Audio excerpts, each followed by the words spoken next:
Yeah. Before I start, actually, this talk was meant to be held by Dirk and me, Sebastian, but Dirk got ill, so I have to replace him. So, yeah, bear with me when I say we and do references that does not make much sense. Anyway, so yeah, hi everyone, welcome to the session.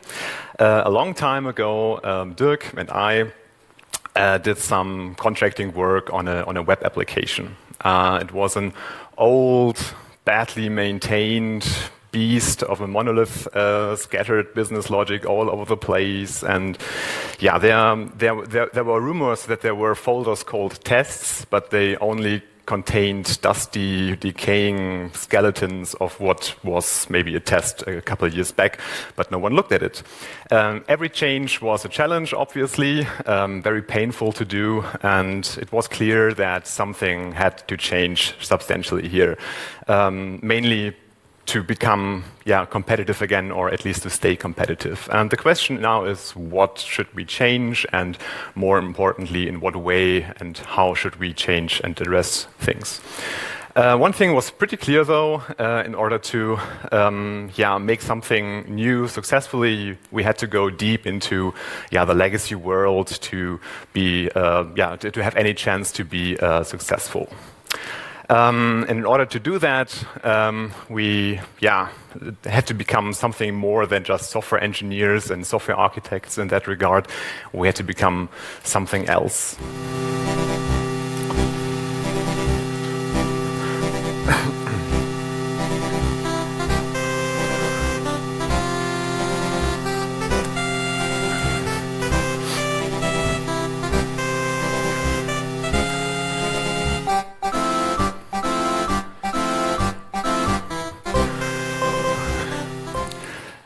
As I already said, I'm Sebastian, and if you were wondering, software archaeology is actually a real thing, at least according to Wikipedia.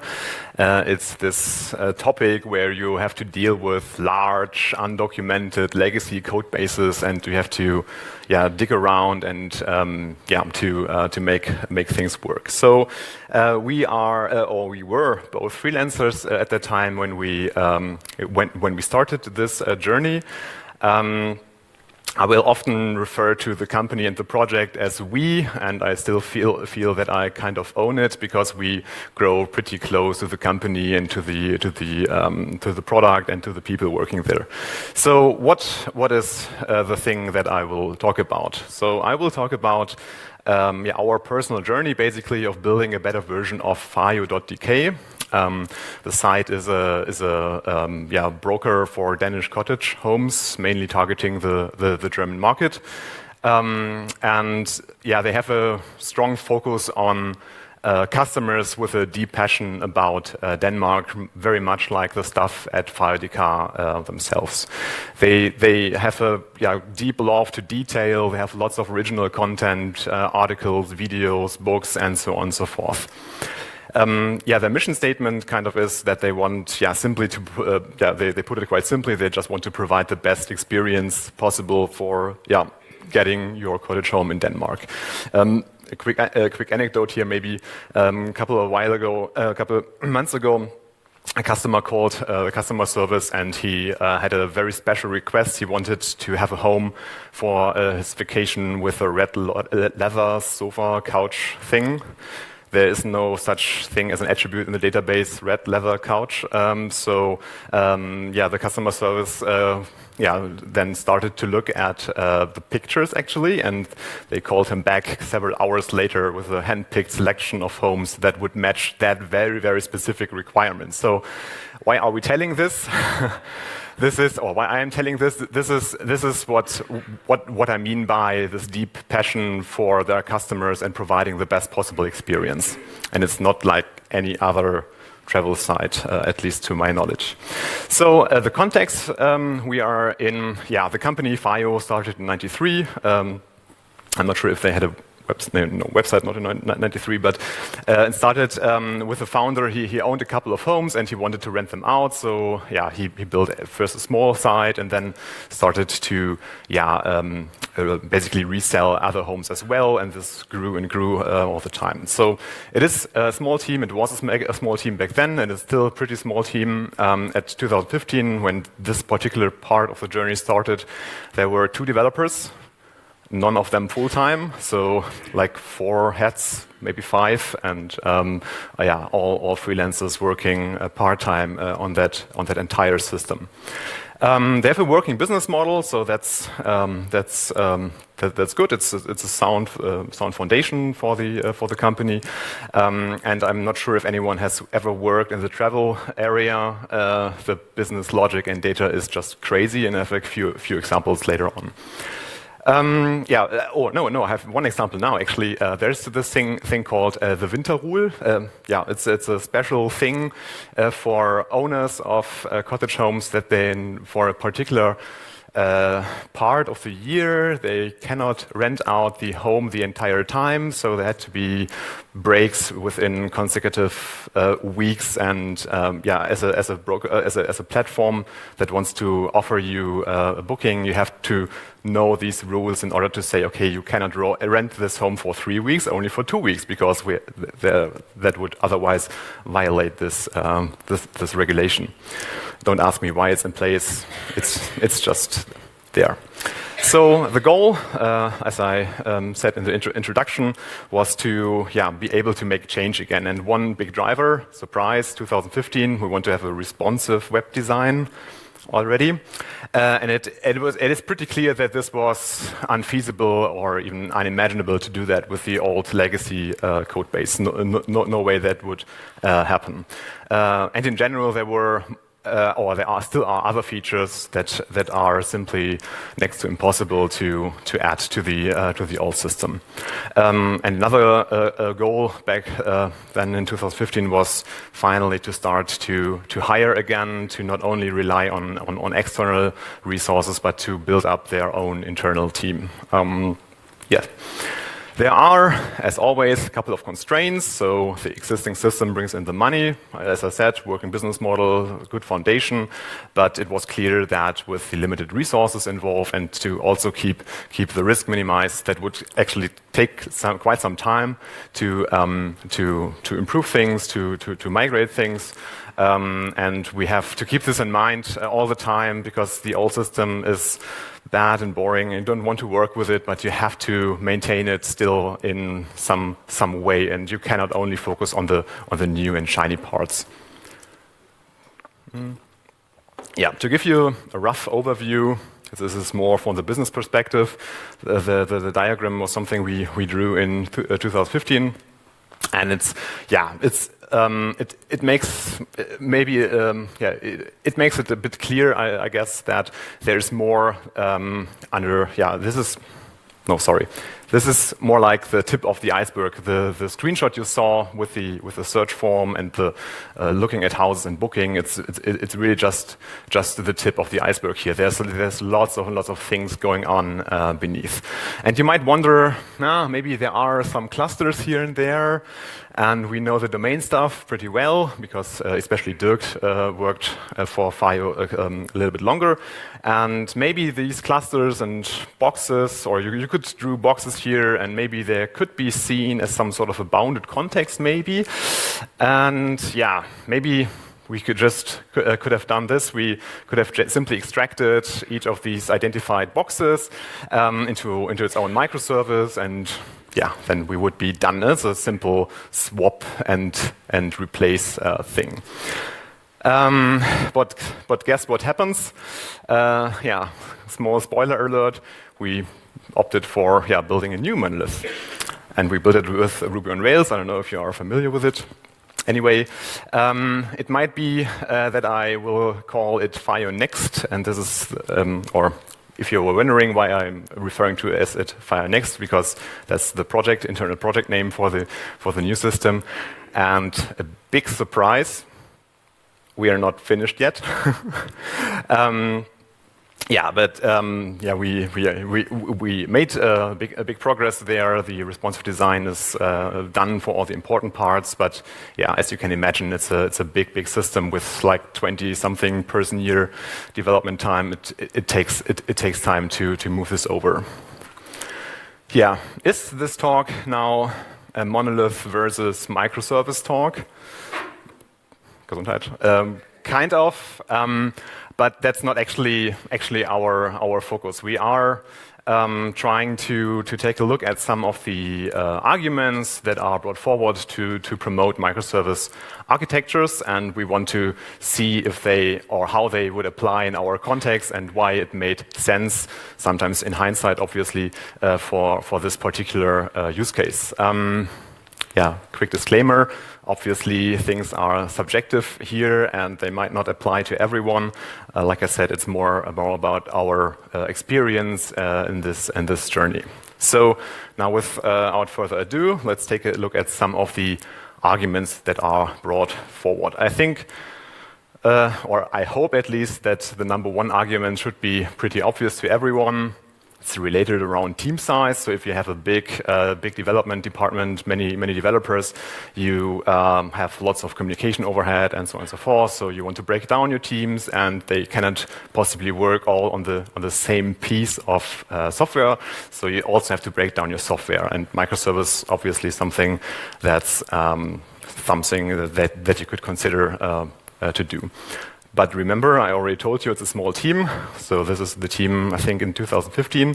And these 5 people actually do all the development part. Again, only 2, or none of them full-time, and roughly 2 full-time. Then this is for maintaining the entire old system and also trying to move things forward. So big team size is not really a good fit argument here for our for our argumentation here. Yeah. Business-driven development is something else. We talk to lots of people and try to do some research on what are arguments that are brought forward, why you should do microservices. And yeah, if you have multiple teams and you have vastly different business needs, then it's very awesome because you can then have dedicated teams for different parts of your business, and so you can do things faster, more in parallel, and so on and so forth. And maybe you could now say, okay, it's a small company, maybe they don't have that many business needs, but also, but even with a small team in FIO and with a small company, there are vastly different aspects to the system, to the different parts of the system, and But again, we are still only a handful of developers there, so this is again doesn't really fit the problem. But still, team size, I hope you would agree with that, is one of the biggest arguments why you should break down your system into something like microservices. Yeah, what else? Maybe something like that. Modularization, is this a goal that you would agree you want to have this in place? And I think this is one of the, maybe even a bigger argument brought forward compared to the team size. You want to have some sort of good structure in your system. And I would like now raise the question if you really need microservices for that. So maybe that's not the motivation you are actually looking for in order to reach that goal. When we talk about modularization, what do we actually mean? Quoting Wikipedia here, modular programming or modular program. Simple design technique basically that aims at separating functionality or capabilities even into independent, interchangeably parts, so maybe microservices, and they should be as self-contained as possible. That sounds great. We want to have that. When you now go a little bit more concrete, here are some of the aspects that you can look at in order to get to your modular system. This is just a random selection, more or less. So you kind of have you maybe want to have a systemic enforcement of the modular structure, which is always nice, even especially if you have a big team, separation of concerns, design for replacement, and so on and so forth. So let's take a look at those arguments here. So systemic enforcement of modular structure. This is in terms of the microservice architectures, a very strong argument, obviously, because you have to do it right, obviously. So if you integrate over the database or whatever, then or do other strange things that you're not supposed to do, then you could break that. But in an ideal situation, you have very clear natural boundaries, and you cannot possibly mix things up like you can do in a monolithic architecture. And this is obviously something that's not going to happen in a monolithic architecture, but we still want to have modularization, right? So we definitely require more discipline, which is maybe a little bit easier because the team is small, but still we have to apply lots of discipline here. So, and we try to support that with very strict code reviews, so nothing gets merged unless one or two developers are actually looking over the changes, and not only in terms of functionality, but also does this thing really belong here, or do we have a better place to put it? We have lots of tests, obviously. Learning from the past, linters that actually do some sort of enforcement on structure, and also very strict structuring where different components and responsibilities should be placed. There's a link here below, and that will be on the slide. So the link points to. Well, who's it? Dan Mengers, I think. It's a blog post on how to or to a different approach how to do modular structure within the Rails application. So in case you are doing Rails or Ruby on Rails or want to see how that can be done, also check out the link on the slides. And we like to think about this natural versus artificial borders. So because we almost have no natural border here, but the old and the new system, they are really separated. We have to come up with artificial borders in order to still reach our goals here. Next. Separation of concerns, which is closely related, obviously, and despite not having natural borders in place, we still want to have a good separation of responsibility and so on and so forth. And this might be a bit harder to do if you don't have those natural borders, but let's see. I have now a couple of examples. For example, legacy encapsulation. Obviously, a big part of the problem, because we wanted to migrate out of the old system to the new system in a more or less continuous way, and we need the old system for many core functionality. Nowadays a little bit less, but in the beginning it was heavily dependent on that.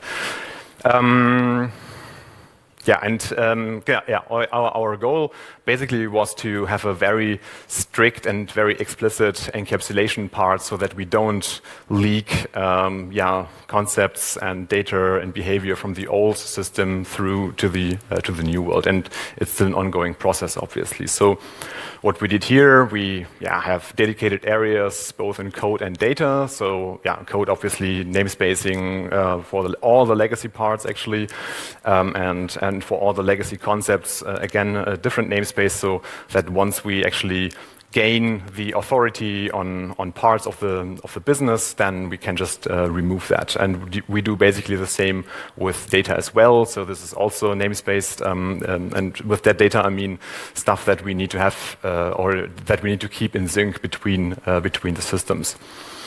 But we still try to. we had to extend the legacy system with a kind of modernish API, which was really interesting to do. But yeah, we have to access things from the new system there. So we try to come up with a hypermedia style API so that that we can have a client or the client in the new system more or less discovering all the available endpoints from the old system and work with that in that way. In terms of legacy encapsulation, we have very explicit handover points where we encapsulate and transform data from the old system before we pass it, for example, to the part that is responsible for, or to the view layers, for example, so that we can then emulate the behavior of the new concept that we want to apply, so that in case that we have finished migrating one responsibility over to the new system, we can just remove the code, put the new models in place, and we don't have to change anything beyond that specific point. Let's talk a little bit about the importer system. And you might wonder, importer, why is that important for a place where you can rent out holiday home? I hope I already told you that, but FIO is only a broker, so they don't actually own homes. They get provided by many different data providers and partners. So we have to import all kinds of data here. And this is a very big portion of the entire system, maybe 40%, 50%, maybe even more. And the data includes facilities and description and images and prices and discounts and everything. They are delivered both in German and in Danish and in different currencies, so we all have to handle that. And the data is really crazy because sometimes there are validities like the whirlpool is not available during the winter, and for another period the deposit is higher, and it's a really complex thing. And FIO currently has roughly 40 different partners. Some of them deliver very nice self-contained document. They're all doing XML, which is great. I love to learn XML with FIO, actually. And this is one of the nicest formats, actually. And there are other formats that are a couple thousand lines of XML per house. So see the little scrolling bar here. So this and that. It's really a mess. There are partners providing 14 different endpoints where you have to fetch things and compile that to get the representation of the unit that you want to work with. And it's oftentimes a very over-normalized XML foo. So they have different concepts for the same thing within one file, and it's a big mess. And we definitely have to draw some boxes now in order to handle that. So we need to retrieve things. Obviously, we need to download the information from the partners. We need to do some kind of aggregation from the different sources. We need to map the data to concepts that FIO can work with. We have a step called enrichment, where we try to consolidate all the exceptions around different business logic and constraints, and we have to persist it. This looks like a very straightforward process, right? In legacy, it's not really the case, because there are loops, back loops and steps back, and everyone is talking to the database and trying to save things. And very interestingly, even the persistence thing has multiple loops. This is really crazy. At some point in time, it looks like we messed up. Not sure where it was the case though. Anyhow, the steps are still valid, right? We still have to retrieve data, aggregate it, map it to our concepts, encode the exceptions, and do the persistence. So the concepts are still valid. The thing we did now in the new system with FIO Next was to model an explicit business process around it. have clear separations between those steps, where we have very explicit interfaces there. We have a data format that is enriched with meta information for introspection, for example, and debugging. Because imagine the other picture when the customer service calls you and tells you, for this particular house in that week, the price is off by €1. And it's always €1 because we are rounding to euros, full euros. So yeah, and you have no way to actually have a nice place where you can hook into that. And we try to solve that by actually transporting lots of metadata between those processes. And the data is also fully serializable, so we could, in theory, although this is not currently the case, have a dedicated process or service for each of those steps and pass data around them. But we decided not to do that yet. And again, almost all very quirky exceptions go into this one phase. So in terms of separation of the responsibilities and things, we for the important part of our system, we were we are currently quite satisfied with the solution. Design for replacement, also something that is often brought up as an argument why you could or why you should maybe go with microservices. And what do we mean by design by replacement? It's a design where it should be easy to replace or even entirely remove a component without actually impacting all the surrounding parts of your system. And again, strong argument for microservices, or an easy argument for microservices, because you have a clean API, you have a very high degree of isolation. So as long as it looks like the same service with the same interface, you can just rip it out and replace it in theory. One example we want to bring up here is that Christmas in Denmark is crazy in terms of even more strange rules and conditions that partners are enforcing, more or less.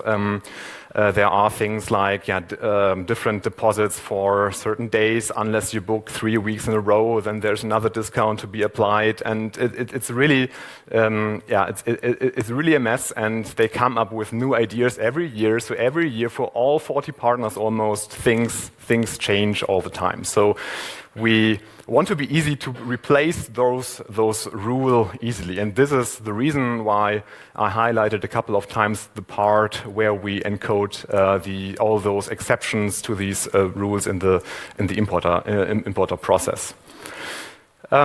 The legacy encapsulation, I already told you about that. It's another thing where it's obvious that this was designed for replaceability, because we want to get rid of it eventually. As soon as we migrated the responsibility of one part of the system, or the old part of the system, to the new system, then we want to be able to quickly remove the code and all the dependent data there. So that's this. Yeah, the importer system, there are a few more requirements. For example, what should we do when we have to remove a partner because they no longer want to provide us with the data, or sometimes different data providers and partners get merged together, so we have to have a way to quickly remove them. In the new system, it's pretty easy, because for all those steps, there can be more specific implementations for each partner. So if a partner wants to quit, we simply remove a couple of files, change one line in another configuration, do a deployment, and basically we are done. About those temporary exceptions, like I said, we have this dedicated enrichment step where we want to, where we try to apply all those exceptions. We are using timed deprecation warnings. This was an idea that we came up with because sometimes it's not like a very complex exceptions we have. Sometimes it's just a couple of lines, and we then wrap it in a condition and say, okay, beyond that date, throw this deprecation warning. So then we don't forget to remove something 9 months ahead from now without creating a Jira ticket with a due date or whatever. We see the deprecation warning when we are working with a system locally, or the CI system also warns us about that, so we can go in there and remove the code or even drop the entire file, and then we are good again there. decoupling or decouple components as a design goal. This is somewhat closely related, I think, to design for replacements, because if components are decoupled from one another, it's easier to replace them. And again, microservices really forces you to do that. It not only encourages to do that, but it really forces you to do that, because you have the strong natural barriers between those services. Again, at least in theory. The importer the importer system is definitely a good example for that, even though it's technically not fully decoupled yet, because there's an introduction step into the process that needs to talk to other business models in the system, and the persistence step again is also required, obviously, to talk different models in the database in the system. But there are very clear points that we could go into and make the rest of the importer process really fully decoupled, as I already told you.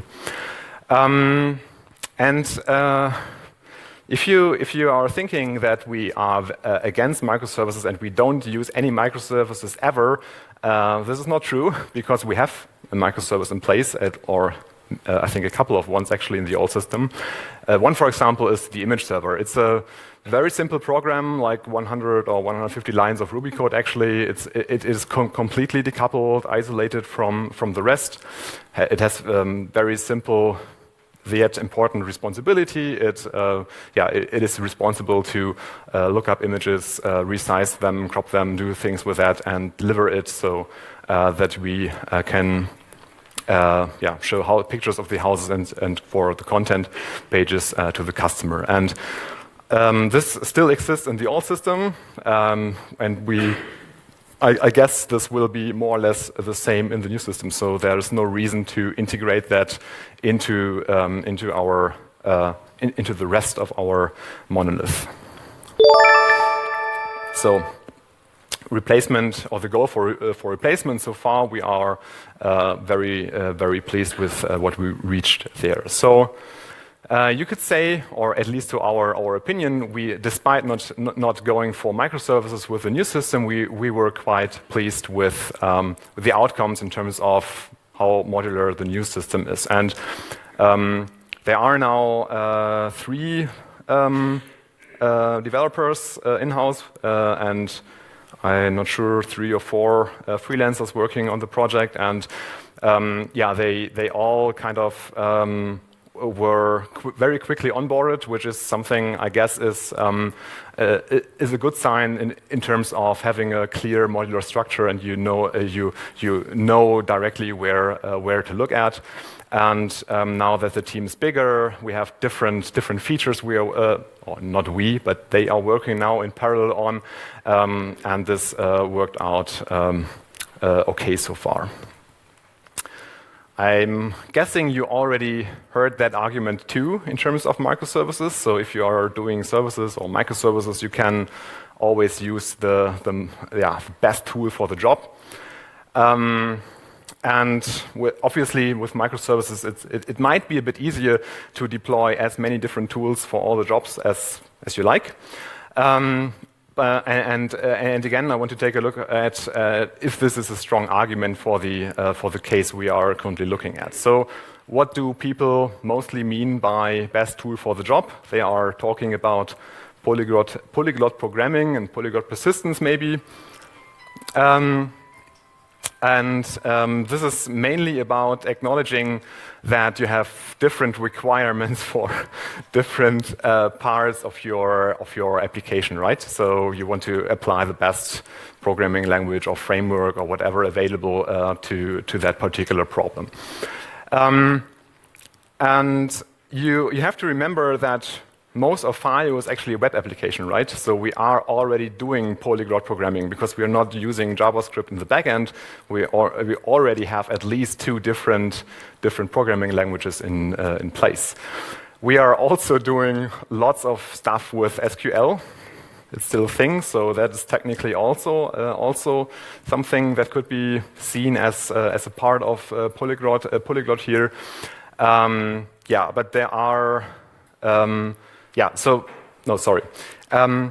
Beyond that, there aren't many, or there aren't so many very distinguished different needs required that we have. So we, so far with Ruby in the back end mainly, and JavaScript in the front end, we are doing pretty good. There is something curious though. If you look at that part, that's a stored function that we are using in the old system currently because it's not implemented in the new system yet. And maybe this is some sort of out of fashion these days to do that. I don't know when you guys last built a stored function with MySQL or Postgres or something like that. Why are we doing that? Because of non-functional requirements. It would be easy, or sorry, in this case, this is a function to that you can call in order to calculate the price of a house. There are some parameters that go in there to actually do that. The requirement here is that the calculation needs to be fast, and in the FIO context, this is doable in SQL because there are only, I think, 40,000 houses, so it's a limited data set.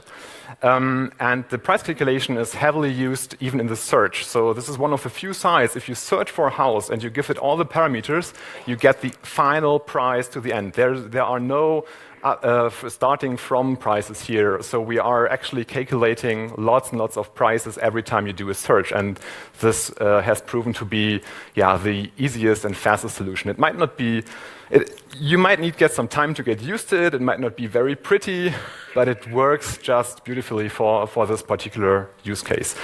And there were actually quite a few people trying to remove that. They were looking at the project and you say, are you crazy? You can't do that. Let me replace that with, I don't know, language X or framework something. And they more or less all failed to beat this in terms of speed and features. And spoiler alert, Dirk and I actually also tried to replace it, but did not really work out.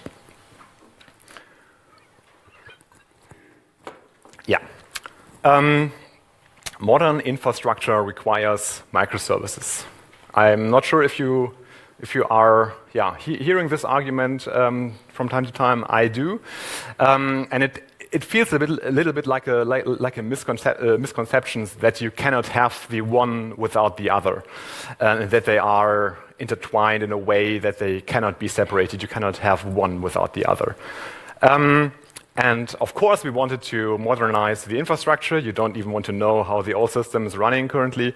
But with the new system, we wanted to change that. We want to lower the cost of maintaining the system and to actually deploy modern tooling. And in terms of tooling, we are, I have to add that first, so we are now, the new system is running fully on AWS.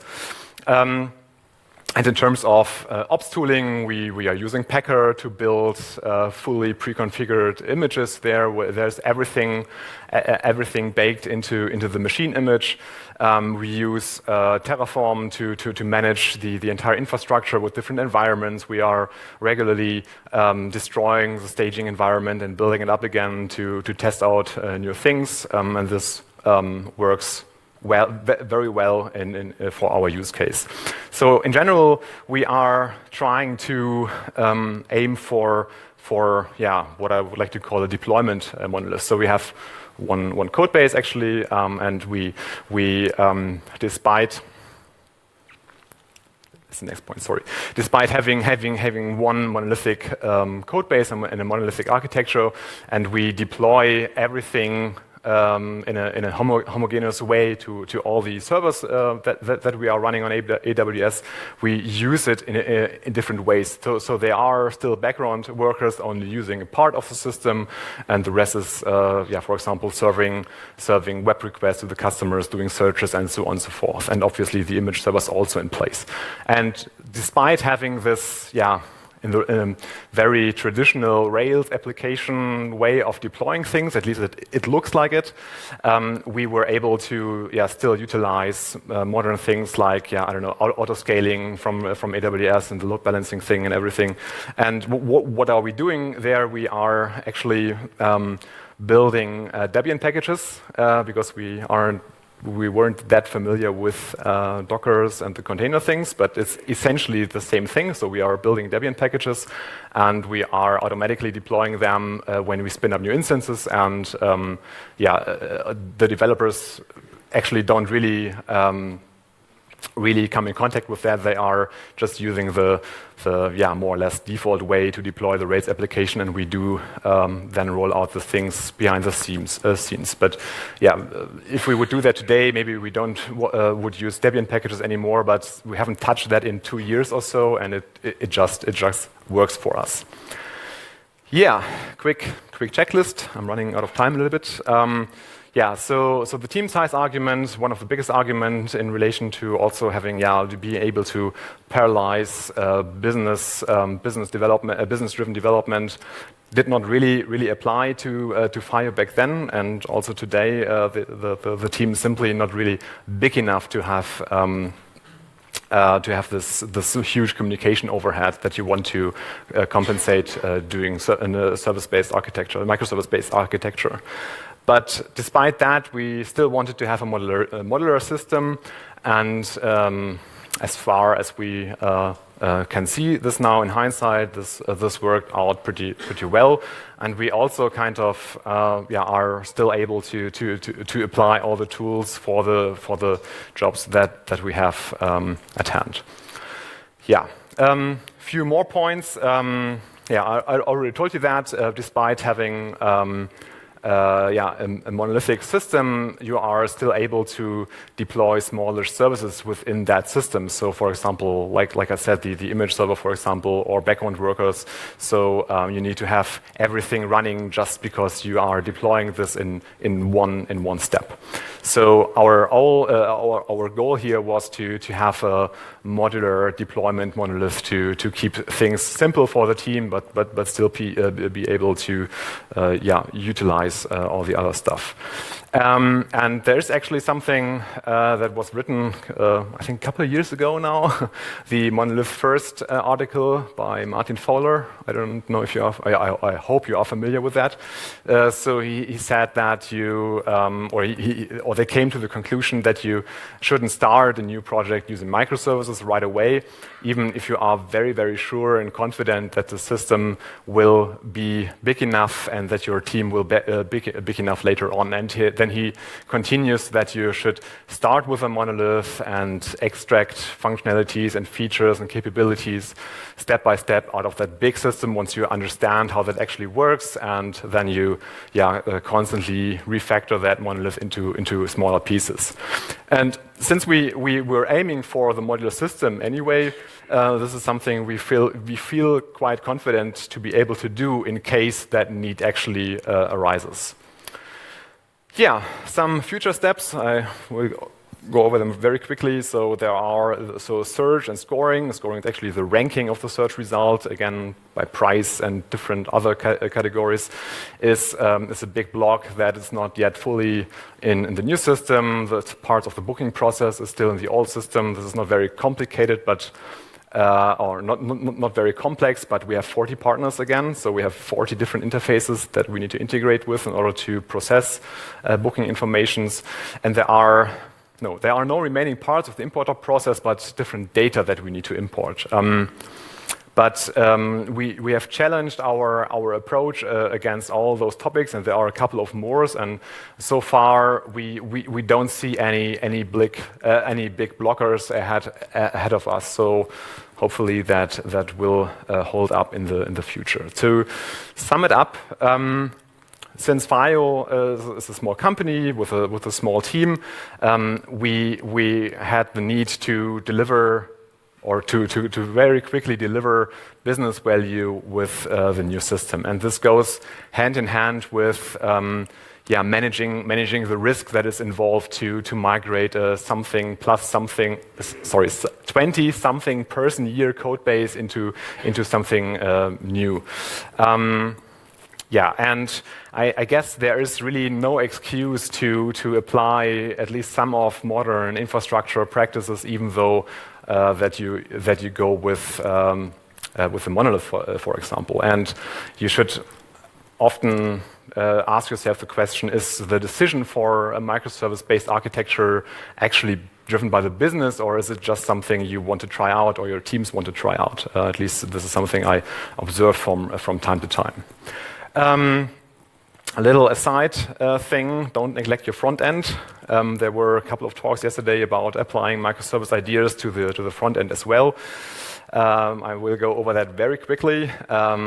Just a quick example, for example, this search now button on the start page on the very beginning on the screenshot. We are slicing that, or we have sliced that down into components. So we are using web components here, custom elements here, sorry, to structure things. We have for each component separated a markup. We have namespace style sheets. We have internationalization localized to that specific component, and if required, we also have this very little piece of JavaScript that is required to actually make that button work. And currently we have 150 things, 150 components there. As I said, explicit styling for each component, custom elements to manage the life cycle of these elements and to isolate JavaScript here. And yeah, in general, we are trying to make a progressive enhancement style application where we don't necessarily depend on JavaScript working properly. And we have tested this out over the weekend. There was a bug, but still there was no big impact on the bookings. It was just like a little less convenient to use. And we try to reduce the dependency on JavaScript as good as possible. But that just as a side note here. Yeah. That would be it. Thanks for your attention. So if you have any questions, I think we have a couple of minutes left. And if not, then you can find me down at the Stormforger booth if you have more questions. Thanks.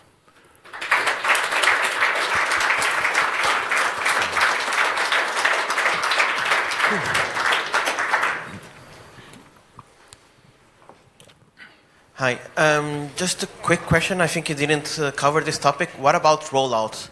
How do you replace one monolith by another? What was your strategy there?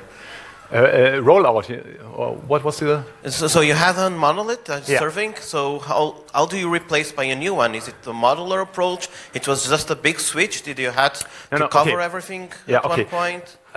If I understood you correctly, the rollout is still ongoing. So there is still this old, very monolithic system in place. It is still responsible for some parts.